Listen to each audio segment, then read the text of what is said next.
Good evening, ladies and gentlemen. I am Naomi Wilson, and in behalf of Dr. and Mrs. Scott Starley of Spokane and my student, William Scott Starley, it's my pleasure to welcome you to this recital today. I've had the pleasure of working with Will in the capacity of his piano teacher for the last 11, and we are now completing our 12th year together. At the age of 7, Will walked into the studio and we began our studies at the piano.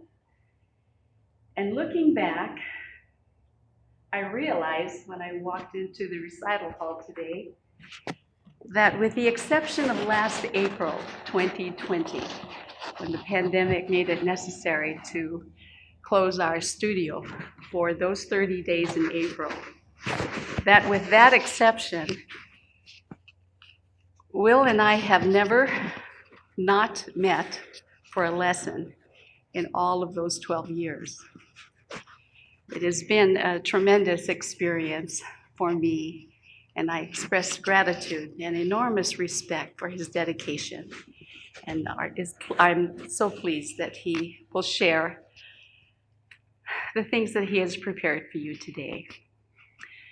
If you briefly look at your program, you'll notice that Will has selected to perform pieces that are representative of each of the 4 major periods of music history: the Baroque, the Classical, the Romantic, and the Impressionist contemporary periods. But Will also speak to you this evening, and he will share his brief insights on the music, the composer, and a few historical facts that may have contributed to the creation of these particular pieces. And now, ladies and gentlemen, please welcome in recital, William Scott Starley.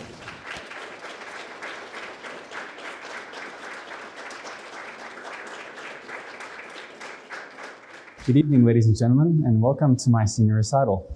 I'd like to thank all of you for making the trip out here to the Valley to come, and also I'd like to thank my grandparents, Jim and Lynn, for making the long journey up from Utah to be here, and also for making that same journey many times over the years for my numerous studio recitals. I'm very excited to share the pieces I have prepared with you tonight, and so without further ado, we will begin. Ludwig von Beethoven was born on December 16, 1770 in Bonn, Cologne of the Roman Empire. He was born into a musical family. However, his father used controversial methods in teaching him music and often beat him while he played the clavier.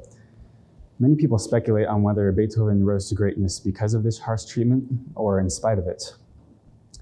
All throughout his life, Beethoven received only mediocre grades in school, but he excelled on the piano, so that is where he put all of his time and energy. When Beethoven was 7, he performed his first independent concert in Cologne and impressed many people. However, his father advertised his age as 6 to draw comparisons with the child prodigy Mozart, who had been born about 20 years before Beethoven had. When Beethoven was 12 years old, he composed his very first piece called 9 Variations on a March by Dressler. This first composition would ultimately kick off a life full of many full compositions that would put him down as one of the greatest musicians in history. In 1787, Beethoven traveled to Vienna to the musical hub of the classical world to meet Mozart, the most accomplished pianist of the classical world. Upon arriving, Beethoven ended up playing the piano for Mozart, and Mozart, seeing Ludwig's natural skill on the instrument, decided to take him on as a pupil. However, after just a few weeks in Vienna, Beethoven learns that his mother was dying back in Cologne, and so he returns to be with her. Nearly 5 years later, after his mother's death, he once again made the trip to Vienna to continue his studies. Unfortunately, upon arriving, he learns that Mozart had died during that time as well. At the age of 26, Beethoven began going through a medical problem that many people are aware of today when they think of him. That is, he began to lose his sense of hearing. Now, as many of you may know, hearing is a pretty big part of playing the piano and an even bigger part of composing on the piano. Whereas most composers would simply give up and quit composing, Beethoven actually used his loss of hearing to fuel his own compositions and eventually would go on to compose some of his greatest works ever. Eventually, Beethoven's health began to deteriorate, and he died in Vienna of cirrhosis of the liver on March 26, 1827. Although Beethoven's life ended in tragedy and hardship, his life was marked by many great successes and accomplishments as well. The Sonata, Opus 27, number 2, more commonly referred to as the Moonlight Sonata, is what I will be playing for you tonight. However, the first movement of this piece is what most people hear, whereas I will be playing all 3 movements of this piece. I hope you'll notice in this piece that Beethoven's emotions, as we can speculate, of relating to his loss of hearing and his life after that, can be kind of tied into the emotions in the piece. The somber mood of the first movement reflects how Beethoven felt as he began going through this tragedy. And then we find the transitional period of the second movement, and finally, the purpose and drive that Beethoven found in his life in the third movement. Overall, Beethoven was an amazing composer, and I find it a privilege to play his music. Tonight, this evening, I will be pleased to kick off my recital with all 3 movements of the Sonata, Opus 27, number 2, by Beethoven.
Achille Claude Debussy was born on August 22nd, 1862, in Saint-Germain-en-Laye, France, and would eventually become the oldest of 5 children.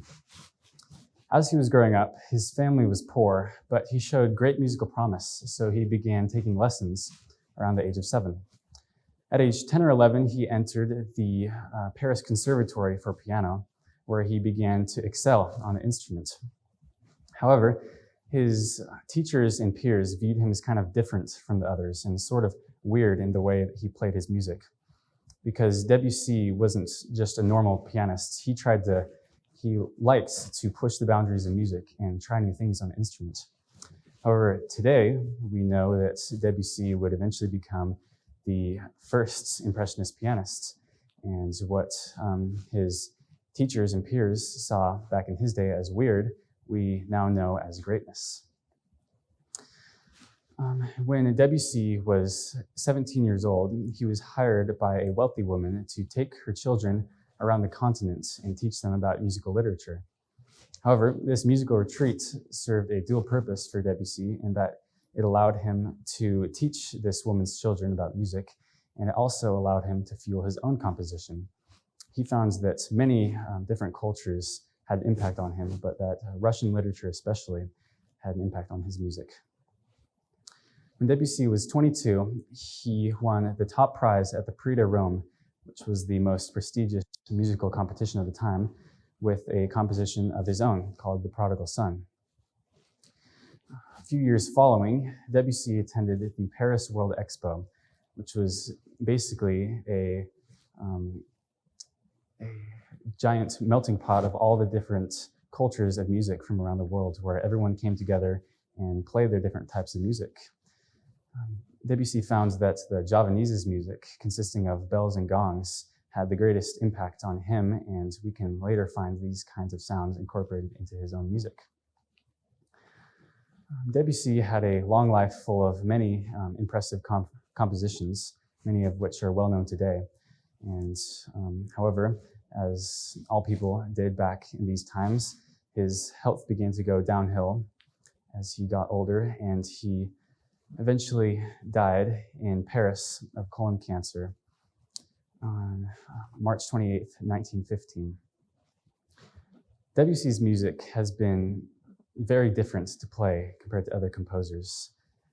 I found that his music has almost a kind of emotion that comes along with it, whereas other composers, you really have to try for that emotion in the piece. Debussy kind of gives it to you and then lets you do with it as you will. And it's up to the pianist to decide how they convey the message of that piece. I've found while playing the Clair de Lune by Debussy, which can be literally interpreted as the light of the moon, that the emotions and dynamics of the piece tend to flow into one another instead of having distinct changes like other pieces do. I found that the light of the moon is a very accurate name for this piece, and I hope that you will see that it is as well while I am playing it. I have definitely changed how I looked at the piano from playing Debussy's music, and I find his music some of the most calming and enjoyable to play. So with this, I will now be pleased to perform the Clair de Lune from Debussy's Suite Bergamasque.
Johann Sebastian Bach was born on March 31st, 1685, in Eisenach, Germany.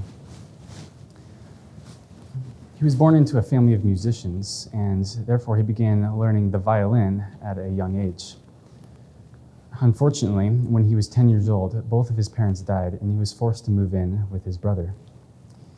In his mid-teens, Bach joined the new church in Arnstadt and was part of their choir for his soprano singing voice. However, eventually his voice changed, so he was forced to reconsider his position at the church. And he decided to take up the harpsichord in order to train so he could begin playing the organ at this church. Eventually, he did become the organist here, and he was trained by many prominent figures such as George Bohm. Anyone who knew Bach back in this time could describe him as a very hot-headed and independent young man. He often did things his own way and by his own rules, which is kind of funny considering his music today, because Bach's music is some of the most structured music and rule-abiding music that I've ever played, and I'm sure you'll see that as I play my song today. Eventually, when Bach was in his mid-20s, he was offered a position as organist for Duke Wilhelm Ernst. He accepted this position and played for the Duke for a short while until he was offered a position by Prince Leopold. Bach decided that he wanted to accept this position and decided that he would go along with it. However, the Duke didn't agree with him and actually imprisoned Bach in his own home for several weeks to prevent him from going. As you might imagine, once Bach was released, he decided to go play for the Prince instead of the Duke. Bach went on to compose many well-known pieces, many preludes and fugues, which he are famous for, one of which I will be playing tonight. At the age of 55, Bach began going through some medical troubles, as all people did in this day, and these ones revolved mainly around his eyesight. He found that he began losing eyesight, but it wasn't the main problem for him, so he didn't have anything done about it. However, 9 years later, he decided that he'd had enough, and he decided to have an operation done on his eyes. However, unfortunately, the operation failed, leaving him completely blind. And he eventually died a year after this treatment of a stroke in Leipzig, Germany in 1750, which was put him at the age of 65, which was actually very old for people in this time. As I said before, Bach's music is some of the most structured music that I've ever played.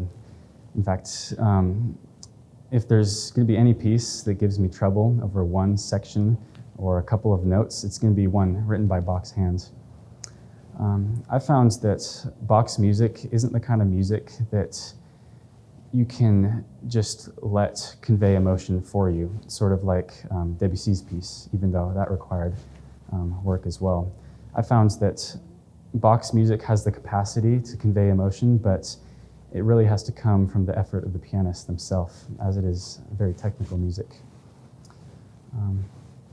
Overall, playing Bach's music has really refined my technique on the piano and has made me a better pianist overall.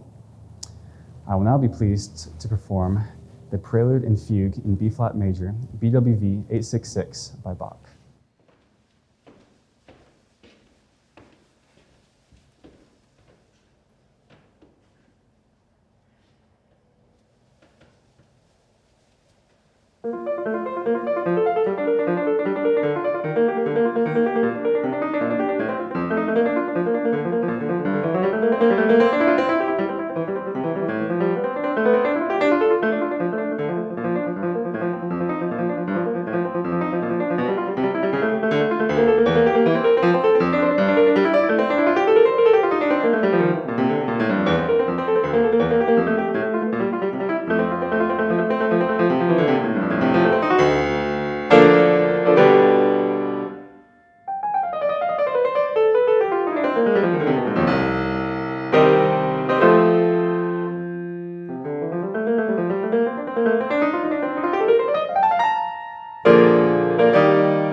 There have been many pieces that I've played over the years that have had an impact on me as a pianist and a person, but none so much, I think, as the one that I'm about to play, which is probably one of my most favorite pieces I've played in all my time as a pianist.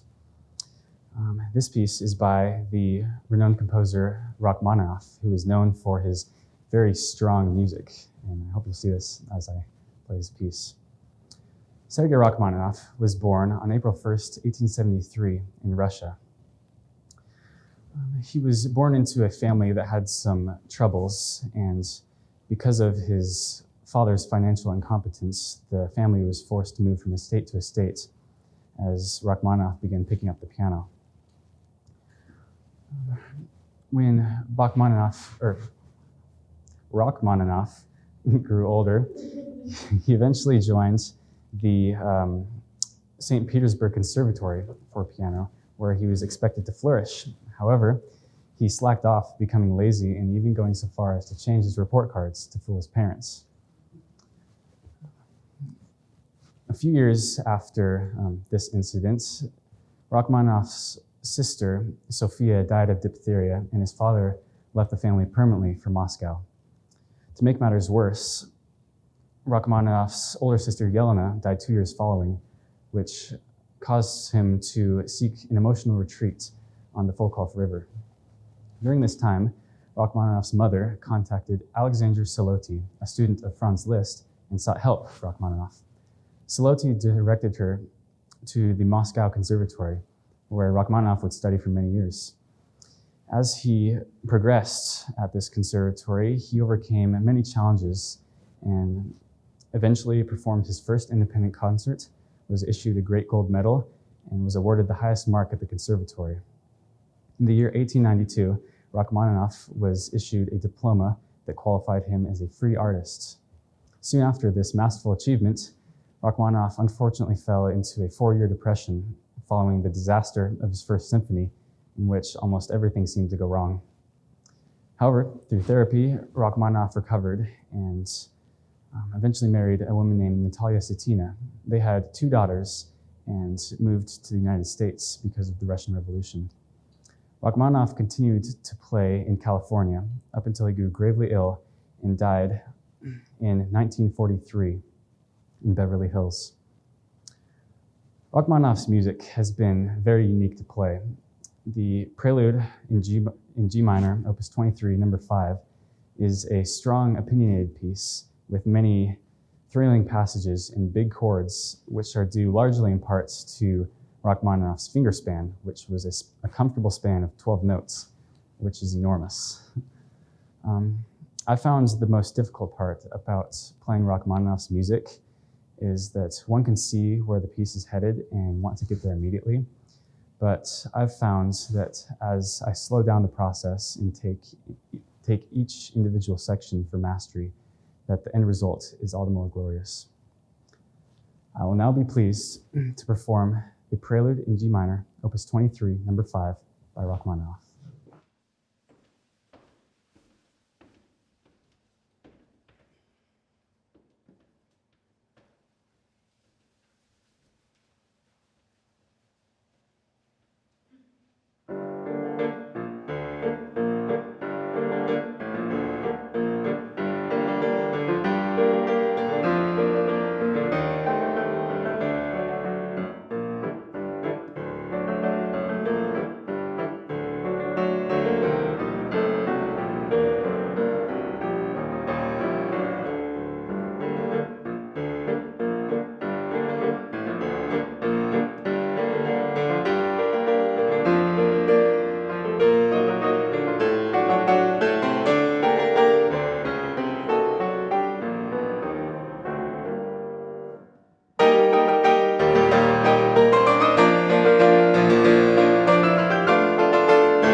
I've been blessed to begin studying piano at a young age. My parents started me along this path and have encouraged, challenged, and motivated me throughout my entire career. I would not be the same pianist that I am today without them. Both of my parents have some musical background, with my mom playing the violin and my dad playing the piano. My favorite song of theirs has always been the Canon in D, a work loved and cherished by many. It is for this reason that I dedicate the final piece of my recital tonight to them, in hopes that they'll realize how important they've been to me in both my piano career and my life.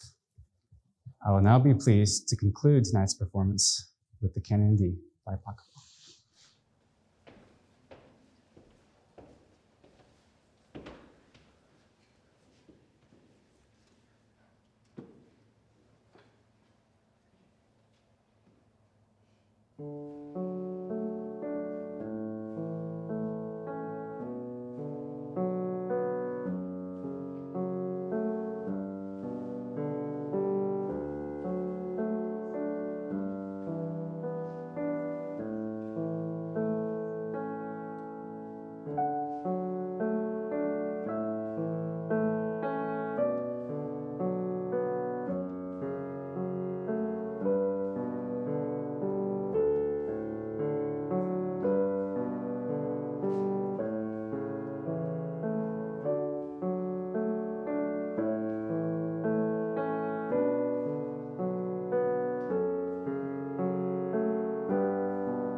gift of music, Will be a valedictorian of his graduating class from Meade High School.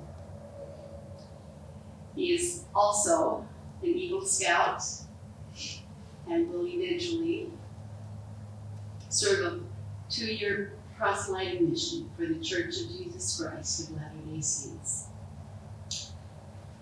Will has also received a full ride scholarship to Weber State and another full ride scholarship to Utah State University, in addition to a full tuition scholarship at Brigham Young University in Provo, Utah, where he intends to pursue his interests that will eventually lead to a civil engineering career.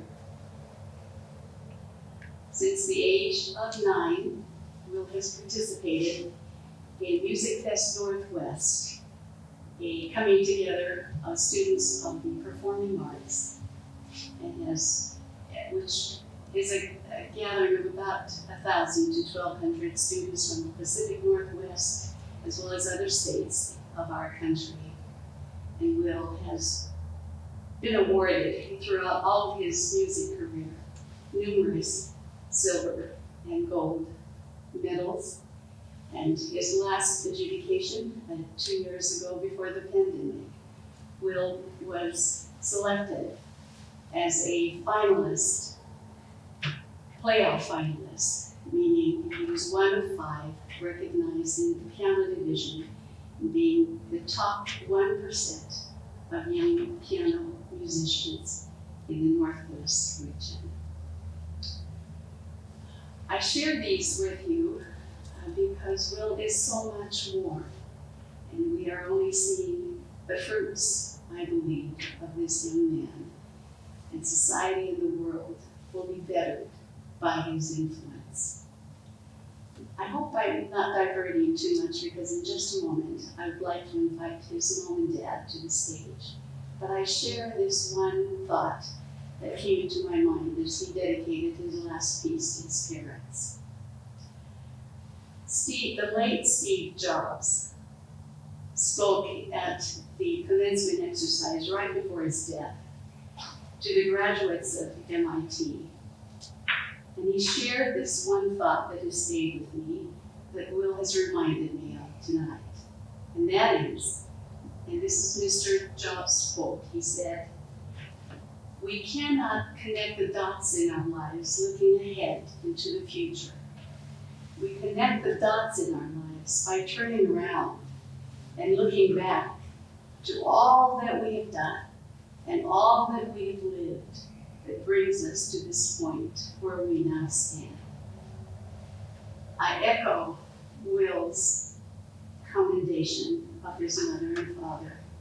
They have been extraordinary tutors of those things that are worth pursuing. And as a teacher, I thank them with all sincerity for the gift of their sons. Please join us on the stage. Now I'm going to move on the other side of Will in just a second, but I wondered if you would each care to share just a thought or two before we conclude. Sorry.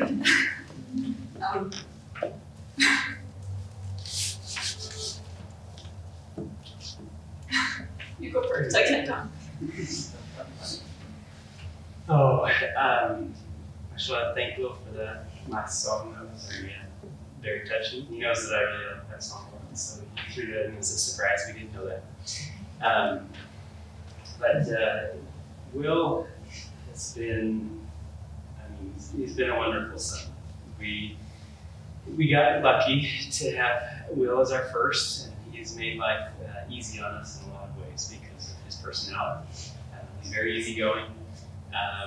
He can handle criticism and correction very well, and it's amazing how patient he is with us as parents. We'll sometimes have to handle, and he won't. And this is true.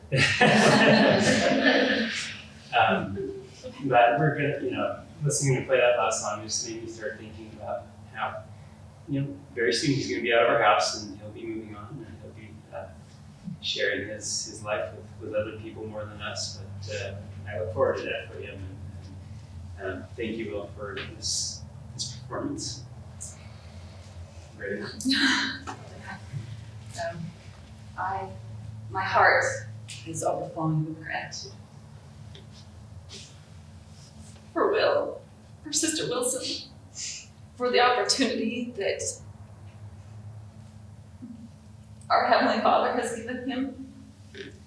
And I will miss the practicing every day. Will is the kid that I can tell how he's feeling by the way he plays the piano. And when he comes home, he'll sit down and you'll get a Rachmaninoff when maybe he's had a frustrating day, or you'll get a WC when he's had a nice day. But he is a joy, and he's a wonderful big brother to Weston. And we're just so grateful for all of you for coming and supporting him and being on this journey. We know we couldn't do it without all of you, so thank you so much.